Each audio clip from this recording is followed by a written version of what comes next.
roll call. Jane Kipp, Karen James, treasurer. Rick Hall chair.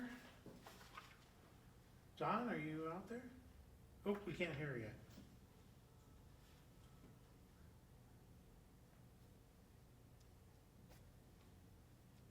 I'm not sure why. but he's there. He's there. Okay. Well, John, use hand signals if you need to vote on anything, so. So we do have a quorum.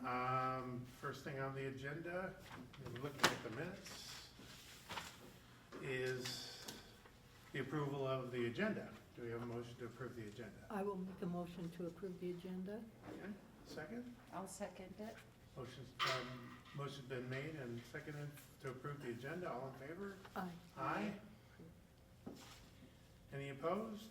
Okay, approval of minutes from February 10th. Has everyone had a chance to look at them? Any corrections? Yes, any corrections? There is a, no? Okay, then we need a motion to approve the minutes. I'll move to approve them. Karen moves to approve the minutes. We have a second. I will second it. Jane seconds it. And all in favor? Aye. Aye. Any opposed? All right, now on to our favorite thing, the Bonner History Tidbit. Who's doing that today?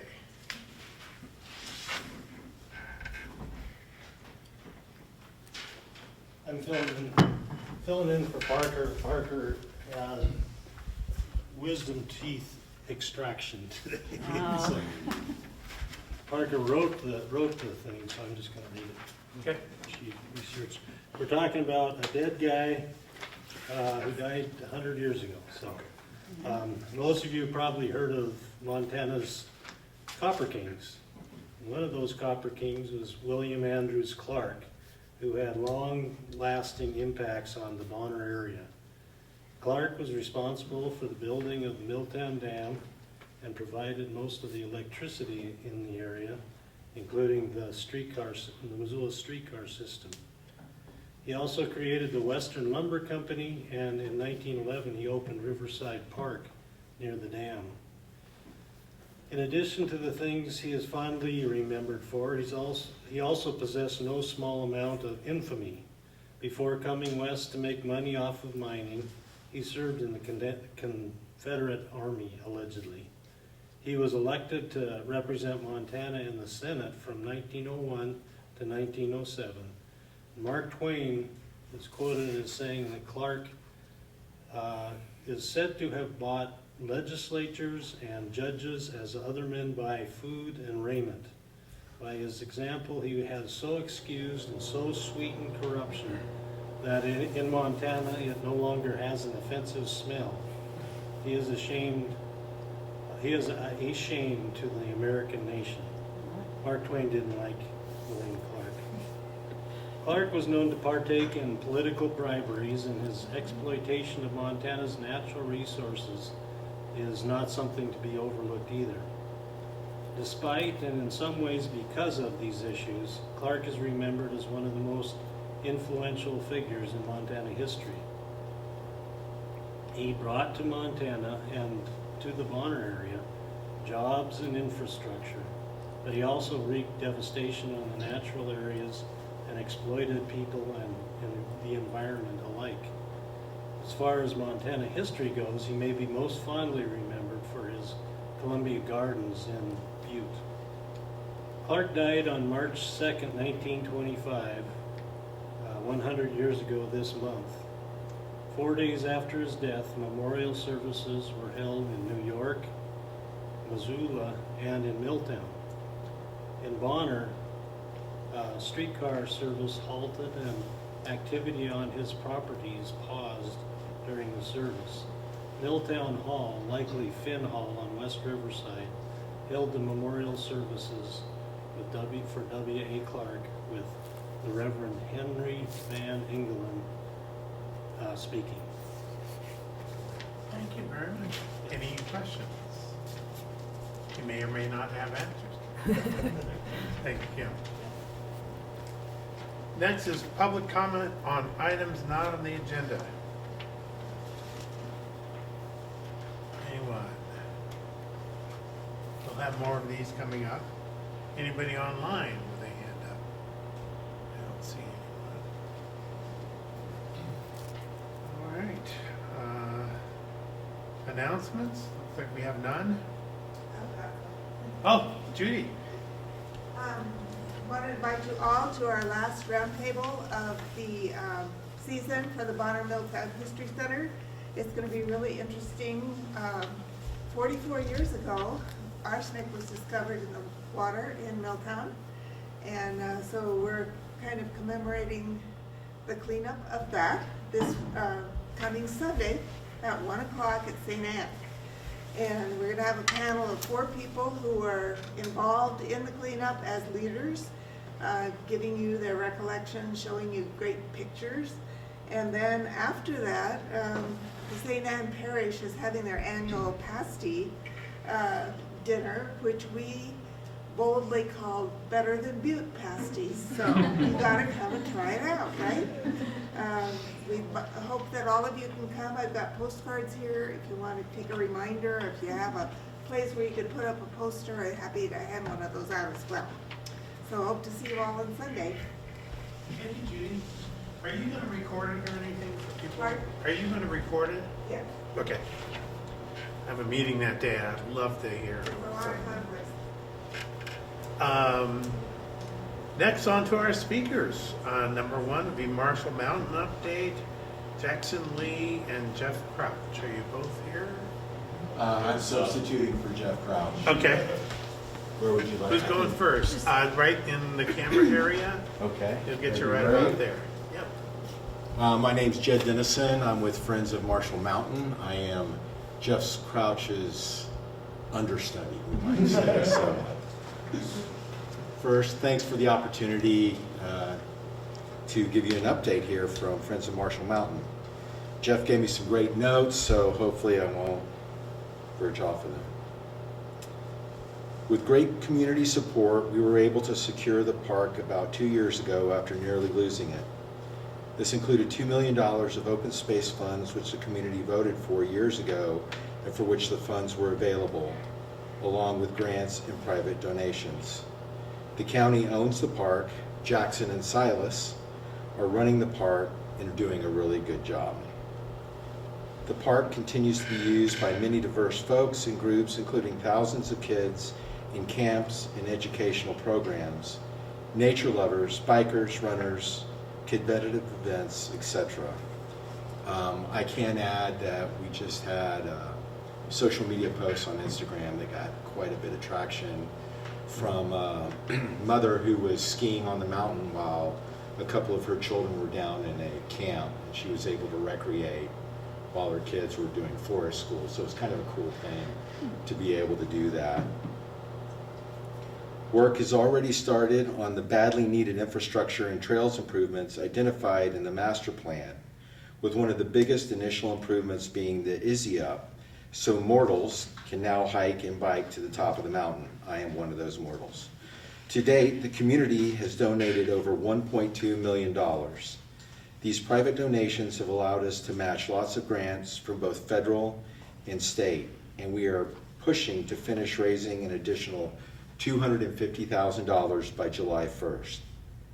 This should allow for more than $1.5 million of grants to basically finish everything listed as Phase 1 priority in the master plan.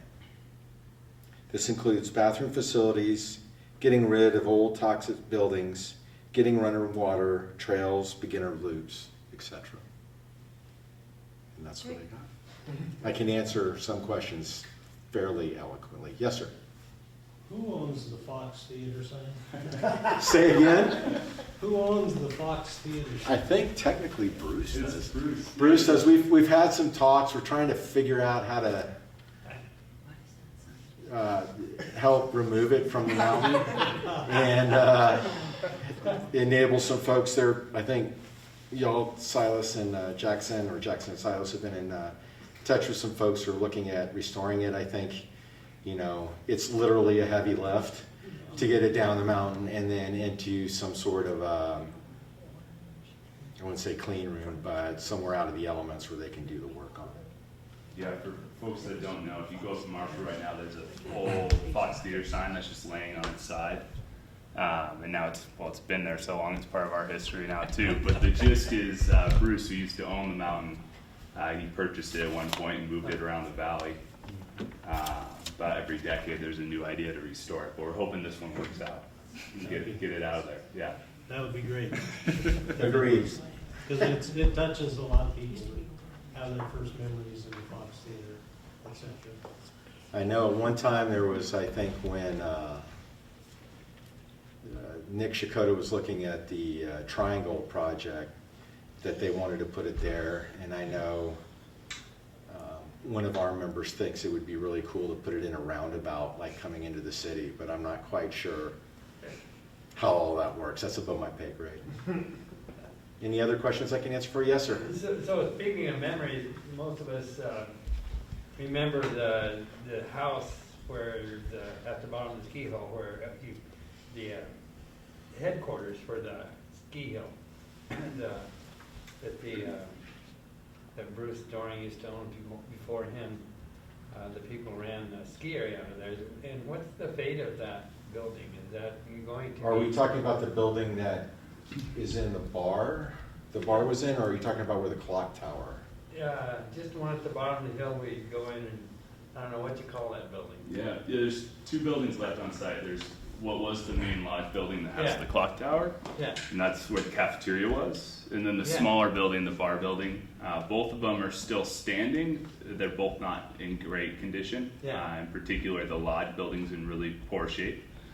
So we will have our operations in the smaller building, the bar building, like May through October. But the plan with the lodge building that has the clock tower is, within the master plan, is to demolish or deconstruct that building. There's pieces of it that we would either like to retain for future use or replicate.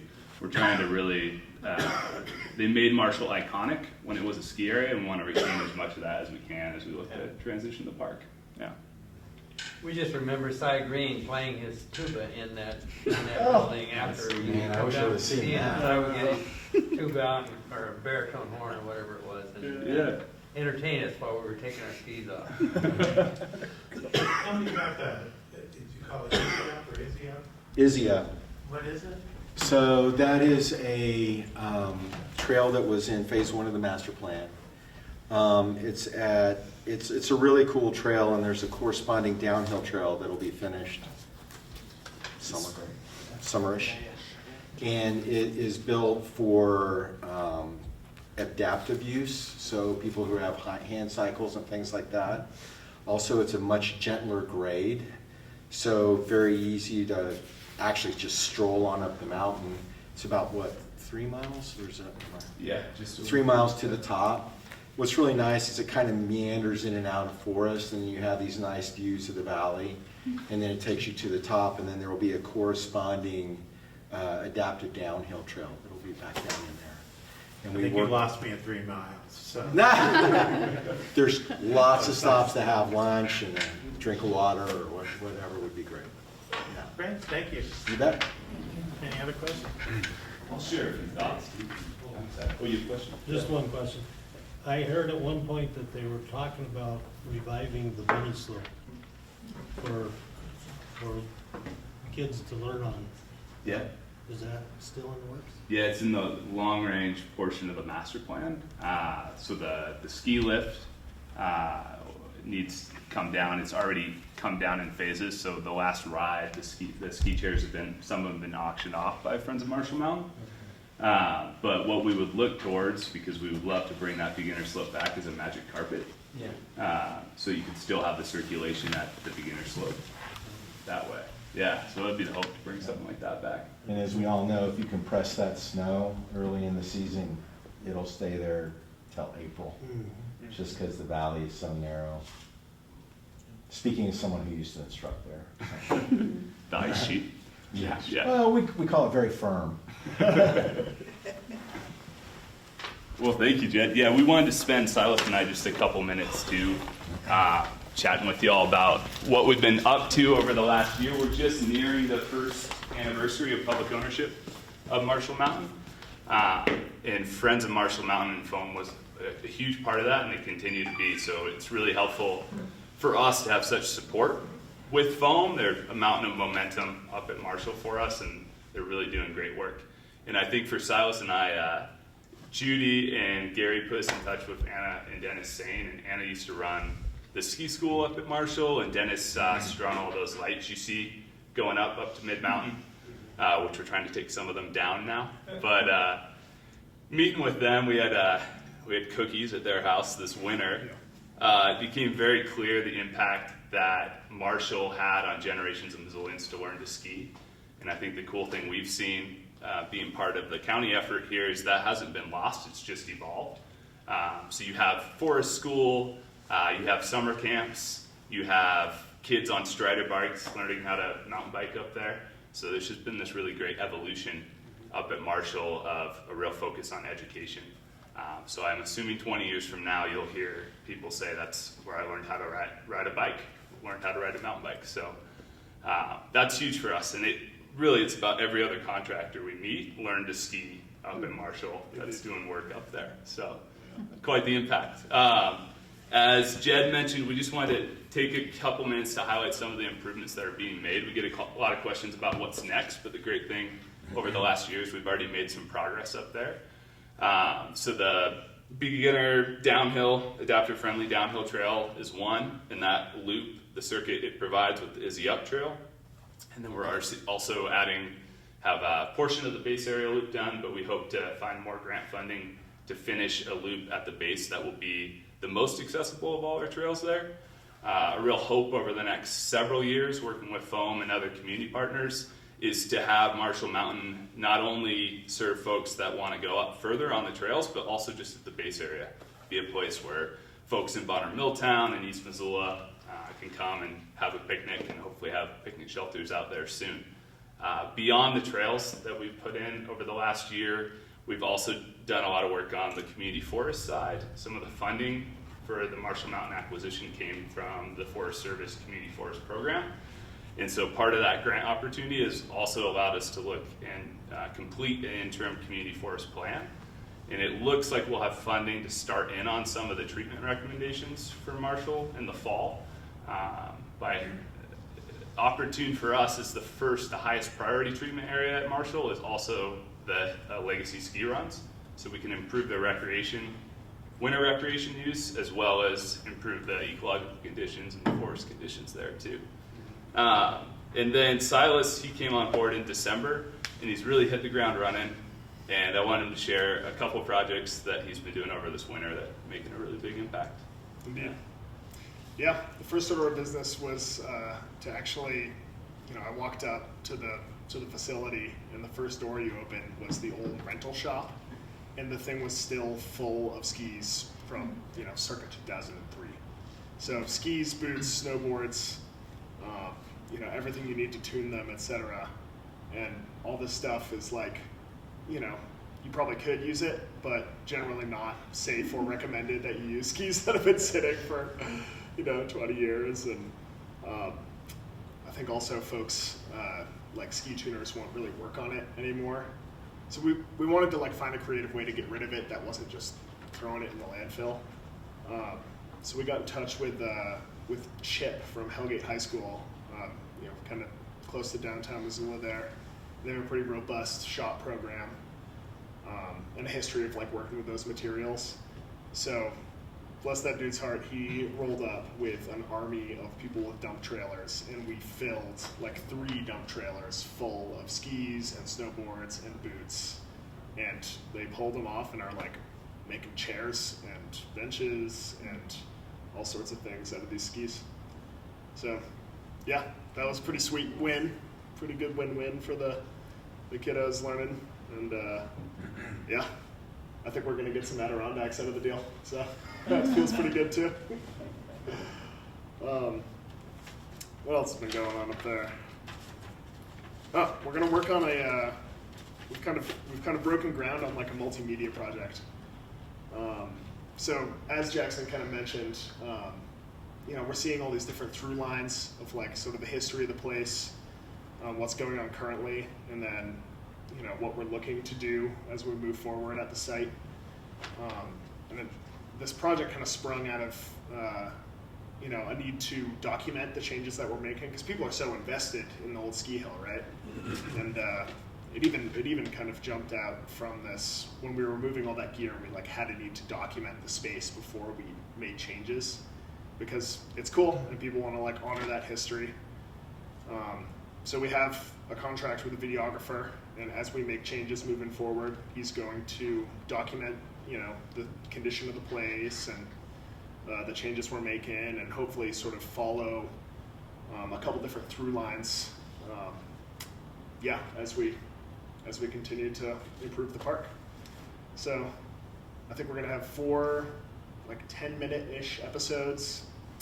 One will be about events at the park. I mean, it's kind of famous for the wacky events that they threw through the years. I think the most recent I'm thinking of is like the pole pedal paddle. I don't know if y'all have heard of that. Anyway, we're gonna like try and document some of those with the historical records, and then follow an event organizer today and tie it to the changes we're making in the future. So events, education, as Jackson mentioned. I think we're trying to, there's been a lot of work already done on like the mountain biking scene up there because it's been pretty well developed for mountain bikers in the last decade or so. So we want to sort of honor the skiing history and this new sort of evolution of skiing that's taking place there with the backcountry equipment that people are using every winter. And then finally we'll, I think, focus in on some of the land management, especially as we start to work on some of those ski runs and the forest up there. And there's obviously just a huge natural history to the space, and part of its greatest legacy, I think, is just like being able to see those ski cuts from town, or it's yeah, it's just kind of a monumental thing. So yeah, kind of excited to get going on some video stuff. Yeah, the last piece we wanted to highlight tonight is foam, the city of Missoula. There's so many folks that have been involved in this project to date, and they set us up really well for county ownership. It's not often you start a job with a park and there's a master plan in place, and there's a fundraising group that's really active in the community. So we're in a really good spot, have a lot of momentum. But we also acknowledge that the gear shop sat that way for 20 years, and so did the rest of the infrastructure. And so when you go up to Marshall right now, our joke is it's a very analog experience. We're trying to bring the water system back online, try to get basic power for events and programs. So those core infrastructure improvements that we're looking to make are going to take a lot of community support and investment. And Jed mentioned the investment that's already come in.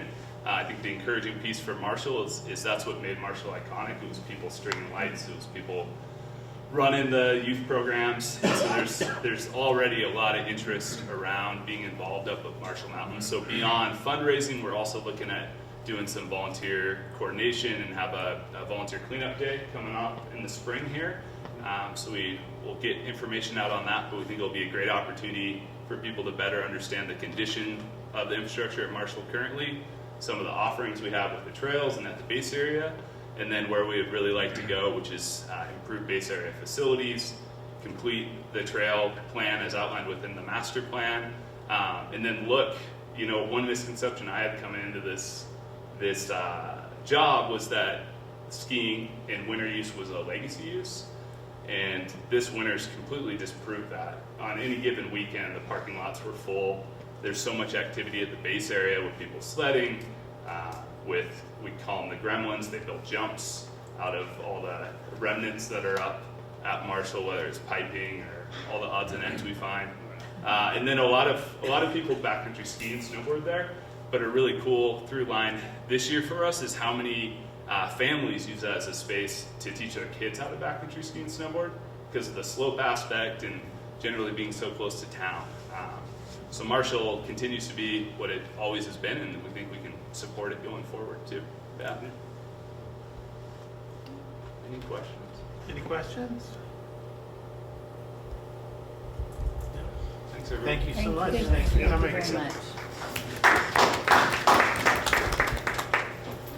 And next, we have Natalie Sullivan to speak about disaster preparation for animals, who had a great PowerPoint except we don't have a HDMI You'll cable. just have to trust me on that and stare. We believe. Nothing pretty to look at. Do you guys mind sharing? We can share Shall we? some. I can share. I think I have enough.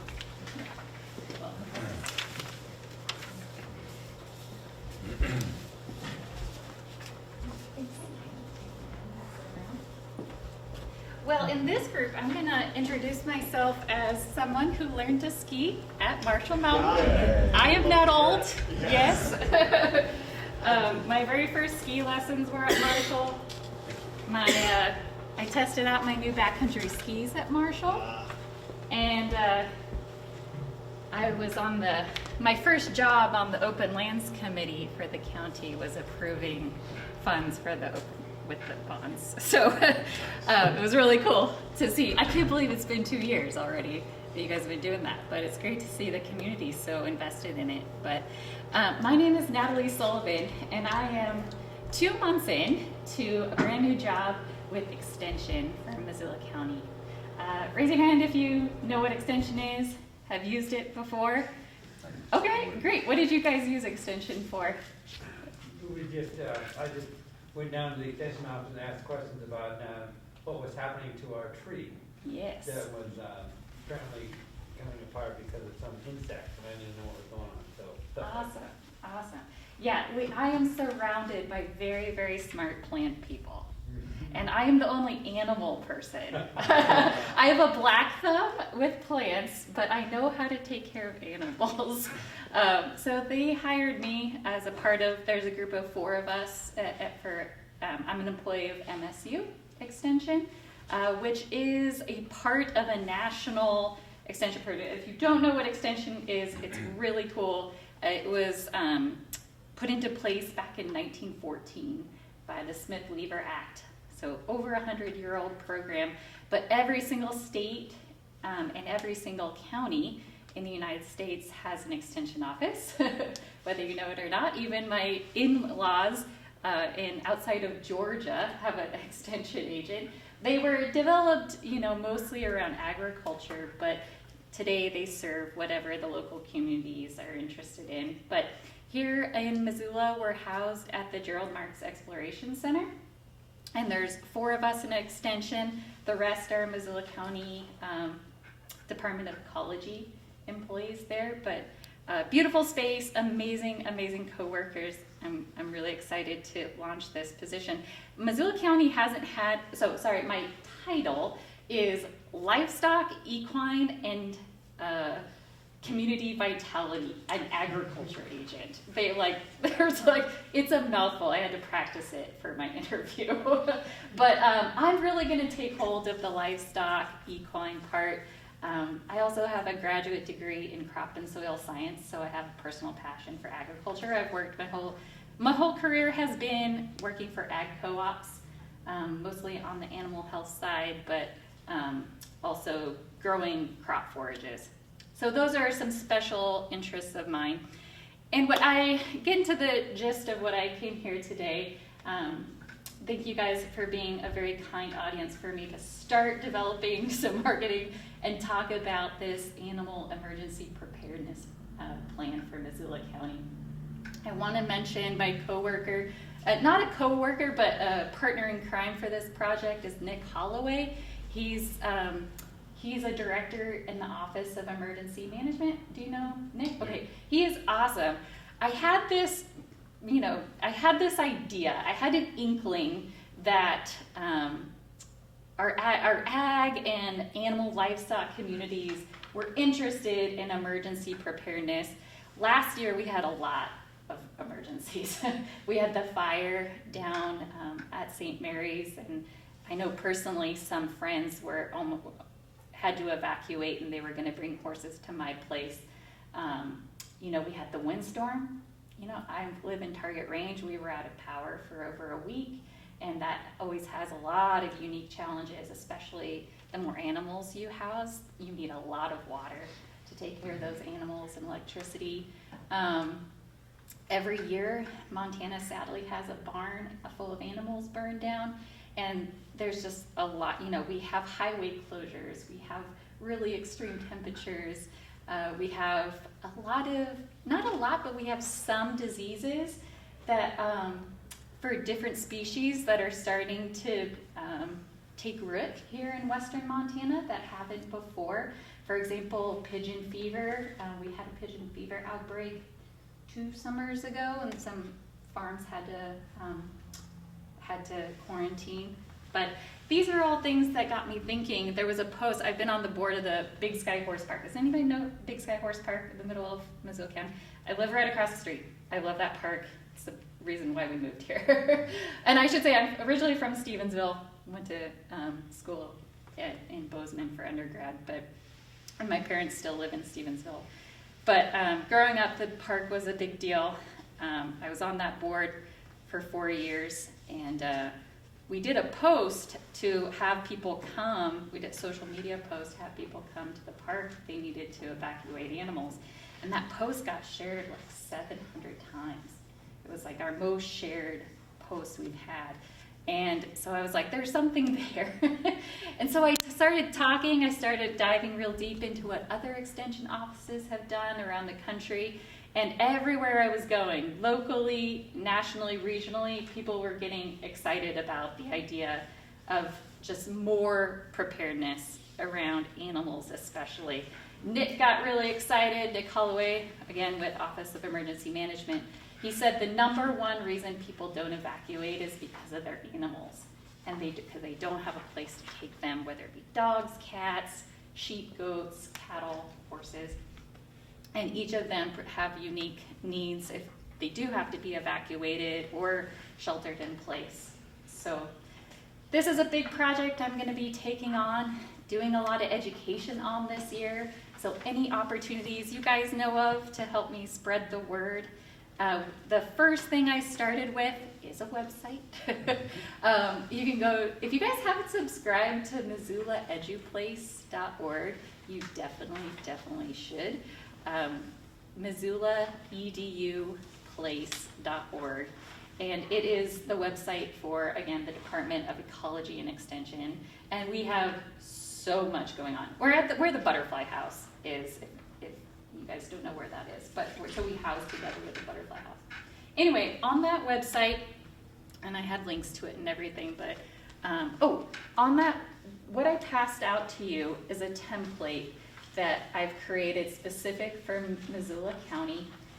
This is just a voluntary worksheet that your neighbors, you guys can use just to start thinking about what you would do in case of emergency, developing contact lists that you can post in public, share with your neighbors even. One idea about this template is to be able to give it to your neighbor and they can take care of your animals or help you in an emergency.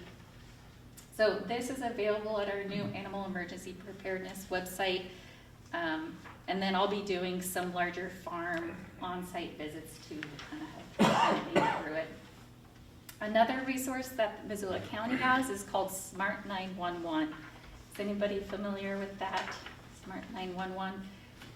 Okay, yes, there's a few nods. I did not know about it until I started digging in, but there's a link, again, on this website if you're interested. It's a place where you can go put in as little or as much information as you want about your family and pets.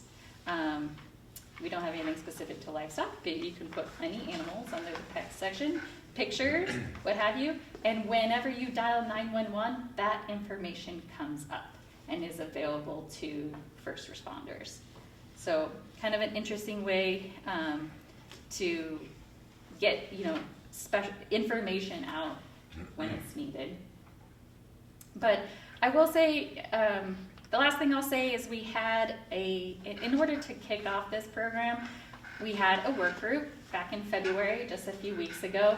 We brought together my Extension Ecology, Nick's Emergency Management Office. We also brought in Missoula County Animal Control, Montana Department of Livestock was represented, an insurance agency was represented, fairgrounds, Big Sky Horse Park, a couple of private landowners, and a boarding training facility. We all got together and over about 3 hours hashed out what resources we have in our county and what we don't have and need. And I will tell you, the main thing that I walked away with from that work group was the need to stress individual preparedness, individual responsibility in emergencies. We just don't have many resources in Missoula County for taking in displaced animals, a little bit at the fairgrounds, a little bit at the horse park, but bringing in multiple species into one space can be quite dangerous, frankly. So we're going to be really encouraging individual farms to be working through these. Some benefits is that you can share these templates with your insurance agent, possibly get a discount on your farm premiums. You can share it with your neighbors, you can share it with first responders, you can print them out in color and post them next to a phone, if you have a public space at all. But if you guys could help me spread the word about this program, I'd really appreciate it. I can bring you probably more information in 6 months or so when I have a lot more. This year we're going to be developing some education programs, probably some hands-on first world experience about emergency planning specifically for horses at the Big Sky Horse Park. We're going to be doing some online webinars. The Montana Department of Livestock is going to be hosting a biosecurity event here, talking about some diseases that are emerging in western Montana that we need to be on the lookout for with all of our livestock. But that is what I came to present. Any questions, thoughts? Do you guys think this is an important thing? Is this group also taking charge of the food advisory board? Ooh, no, taking charge, definitely not. Okay. The Colorado Extension is working with the food advisory. Yeah, because I heard that the city department just. is, but the livestock. Gotcha. Yeah. Necessarily. We did identify a lot of needs in our work group. My special interest is definitely the larger animals right now. I just assumed because you work in the kind of like the same building, because, yeah. Mm-hmm. Yeah.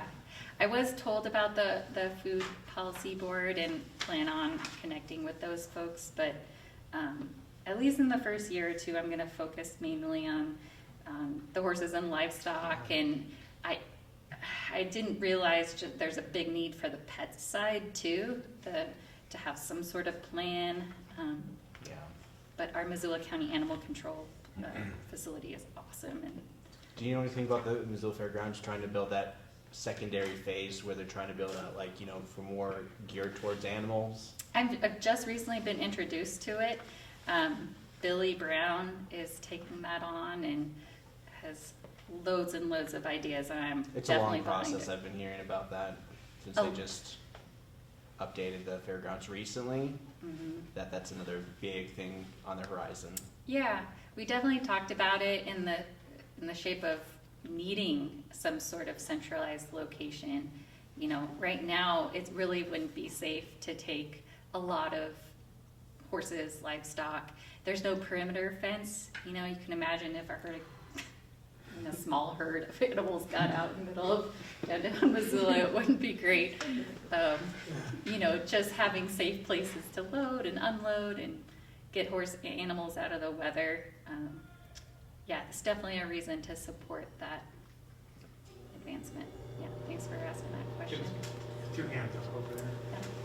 There are a lot of, last time I looked, a lot of portable barns, roofless portable barns out at the fairgrounds that have been, as far as I know, sitting empty.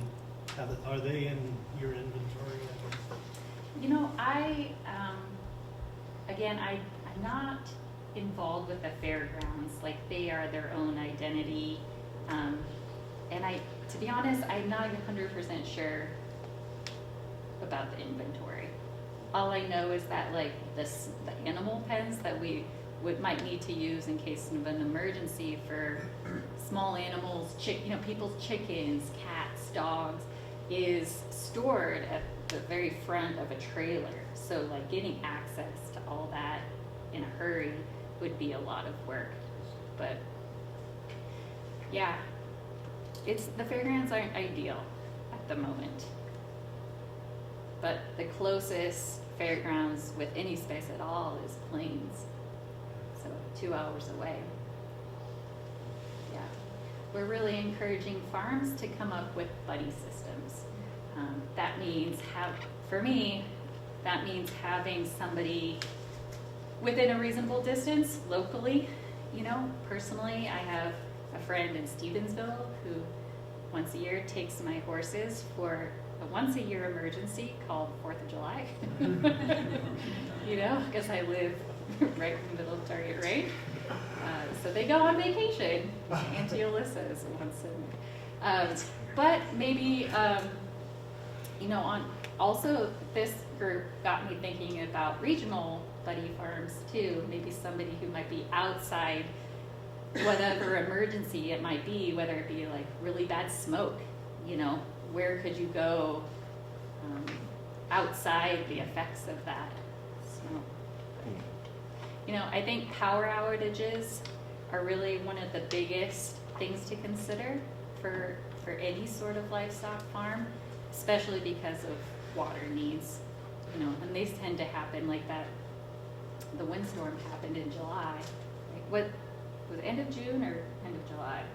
July, yeah, end of July. During extremely hot weather, you know, and that poses a lot of dangers for pets inside homes and watering animals. So again, just really stressing the need for individual preparedness, and we're going to be out educating about that.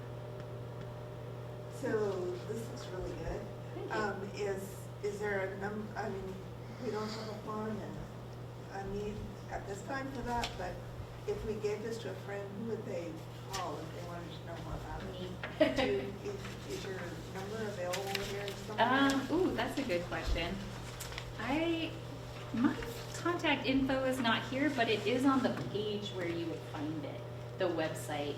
Okay. My name is at and contact info. The website is on here. It was on my PowerPoint. It's MissoulaEduPlace.org. Yeah. MissoulaEduPlace.org. And if you go to what we do and livestock and equine, that's where I'm going to be putting my purpose there. Was it .com or .org? .org.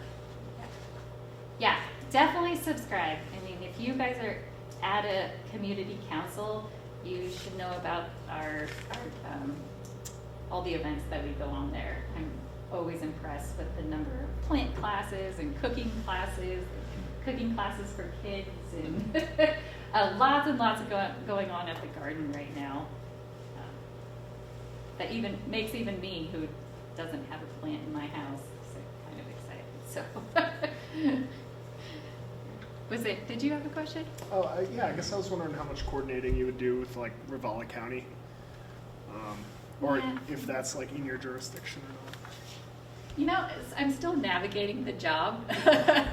I definitely see some of these programs that I'm developing as like, I'm structuring them in a way that they can go more regional than local, since Missoula is such a hub and we are so closely tied, you know. I'm also working on a hay exchange, like a hay directory, and we're very, very tightly connected with Valley County for forage products and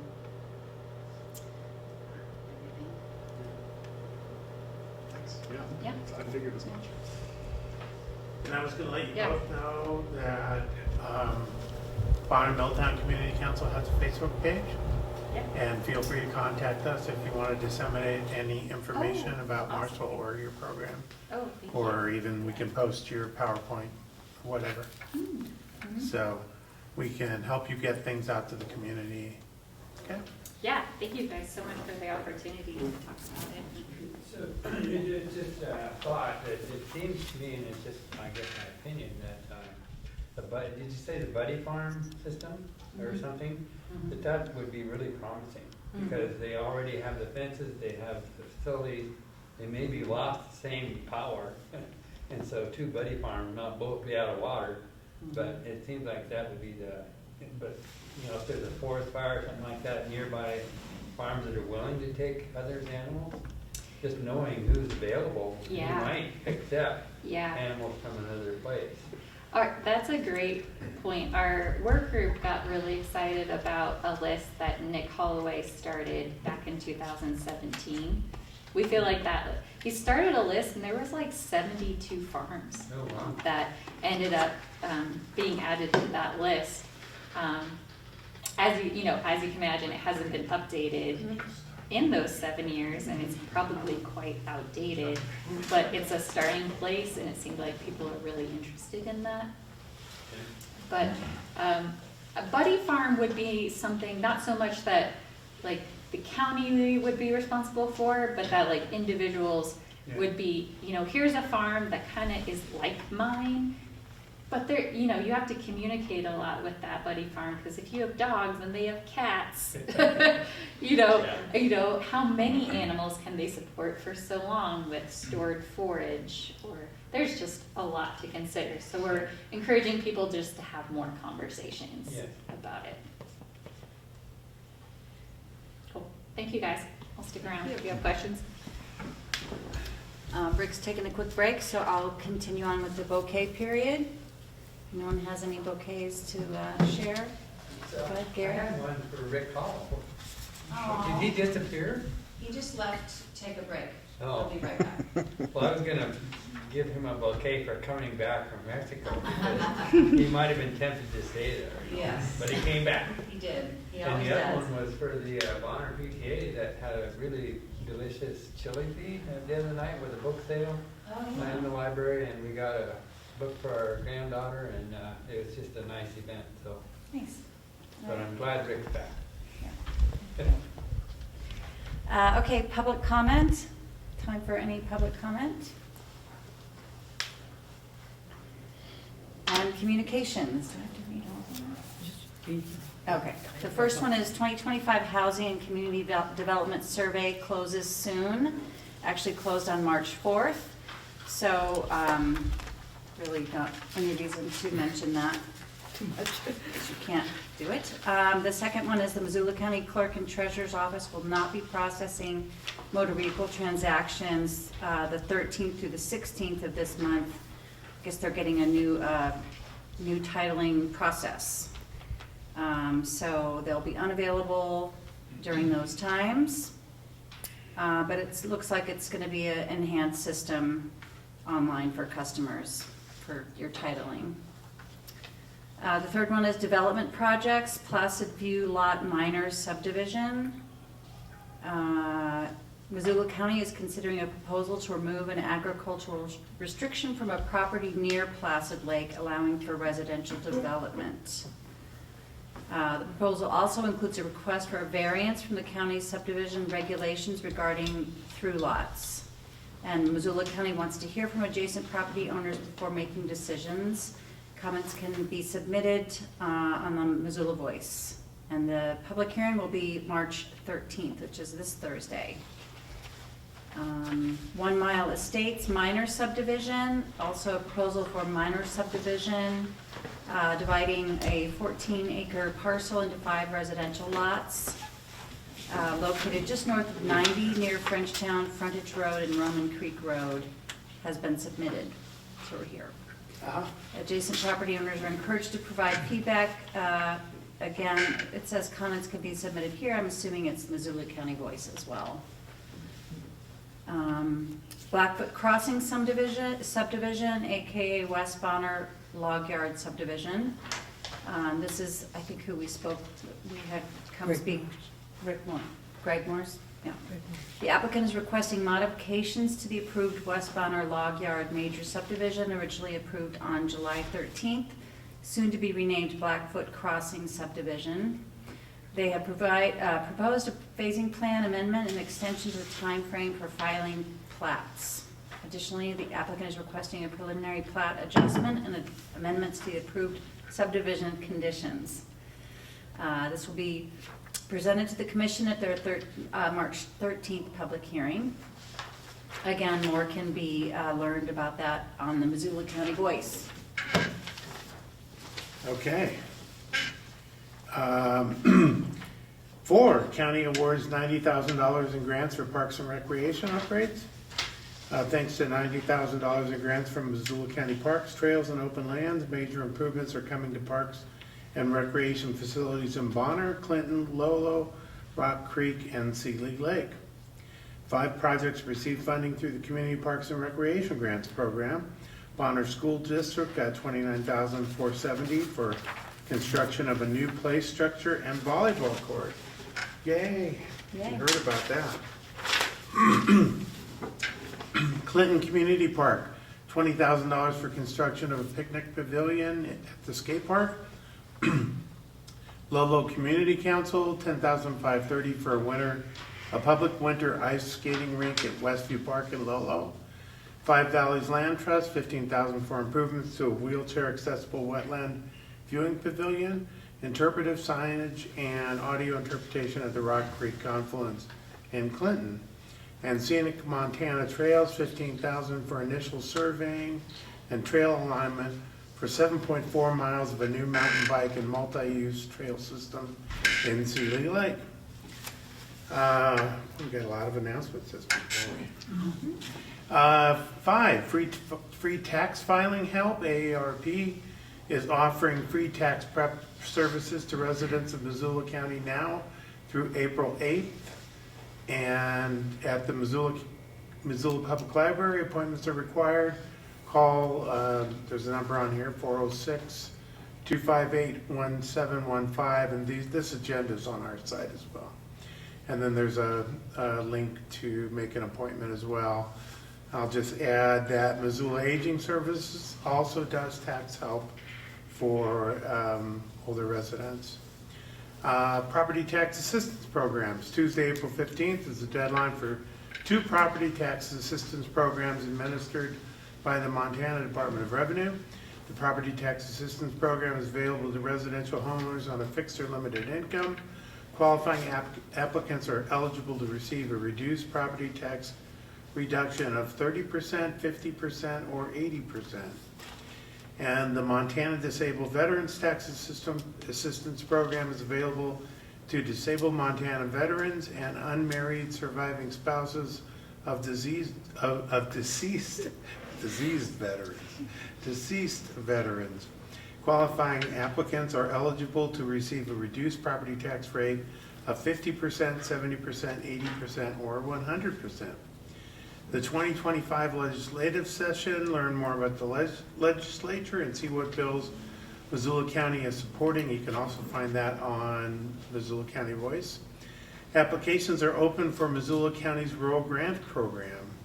Missoula County is accepting applications for its Rural Grant Program, which supports community-driven projects enhancing quality of life in rural areas outside Missoula city limits. The program includes 2 funding opportunities, micro grants awarding $100 to $500 for smaller projects completed within 90 days, and impact grants awarding $501 to $4,000 for larger projects completed by year end.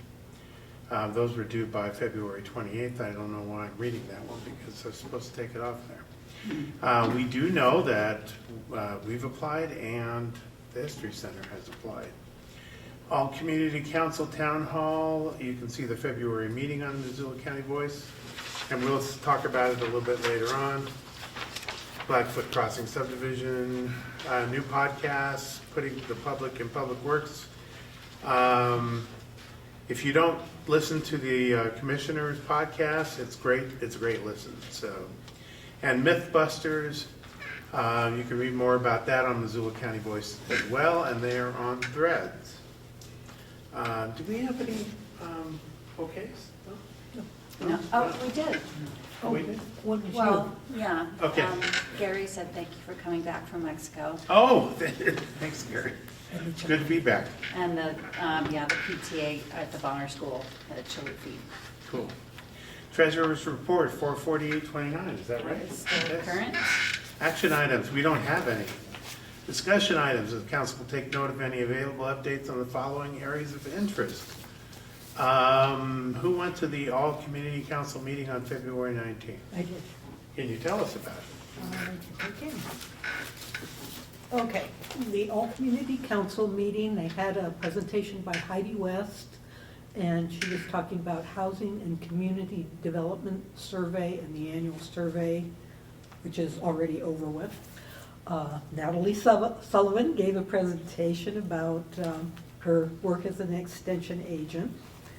A woman named Callie Foster was speaking about the Home Upgrade Hub, and which provides information about home services in the county. And a man named Chet Krauser, he talked about an organizational chart concerning lands and communities in the county. The purpose is to deal with the rural communities in the county. There was a round robin, and Clinton talked about Missoula Aging Services, the drivers for doctor's appointments. Heidi West talked about the impact grants, which were due last month. East Missoula talked about their new community garden, which will start on May the 3rd. And they have a YouTube channel for their monthly meetings with a link on their Facebook page. They had zoning and annexation questions, which of course in East Missoula are quite important these days. Lolo had Heidi West come and talk about impact grants also. They had an open house at their new school, and the old school is probably going to become a subdivision. So they were talking about that, quite important to them. Swan Valley, they were concerned with the Highway 200 corridor study. They seemed to think that the study had been put on hold, and other people said no, it hadn't been put on hold, so they wanted people to call Congress and make sure that Congress knew that trying to find out what's going on with the Highway 200 corridor was very important. If they were thinking about putting funding on hold, they shouldn't. Sealy Lake was talking about problems in their community. They said somebody's been dealing drugs next to the school, and they have very long waits if they call the police, I guess 20 minutes or more for somebody to show up. So they're starting a neighborhood watch. They were feeling kind of bad because they said now that the mill is gone, they feel like a stepchild to the rest of the county, and services are not being provided from the county as much as they used to be.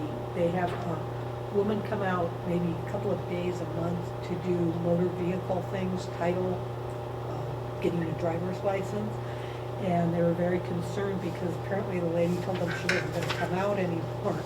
So Strohmeyer said, oh, that's not what it means. She's not coming out anymore because she's retiring. Somebody else will come out in the future. You know, but they were really concerned. They thought that meant that the county was no longer going to visit Sealy Lake. So anyway, they were reassured somewhat because of that. West Valley and Frenchtown was talking about TIF funding proposals for the Y development. Of course, the Y development, if it goes in, will probably overtake Frenchtown as a whole. Heidi West came out and talked about impact grants and zoning and development. And they were saying that they were going to have to start recording their meetings because there was one citizen who was causing trouble during meetings, and was making threats. So there was a discussion about how to record and how to use Zoom for that. And they did say that community councils are not required to record meetings, but sometimes it's really a good idea. So that was the entire community council meeting. And I believe next month or May, people who are on community councils are supposed to attend class. Isn't it April? I don't have my calendar in front of me, but we're supposed to attend class on training, and that's at the county building. All right, thank you very much. And by the way, the whole community council, all community council meeting is available to watch if you want to see. It can be kind of fun. Next is community development update, proposed future community development meeting, chance for the community to participate in a vision for the future of Bonner Milltown. And the surrounding communities, it's back on the agenda for trying to decide when we want to have a meeting. How about May? So Greg has expressed interest in being the anchor person for that, so he'll be in touch with the council. Okay. And he does plan on doing that, and he wanted to, I guess, be the organizer to the extent he could be, so he'll be in touch with the council. Okay. Hasn't been yet, so, okay.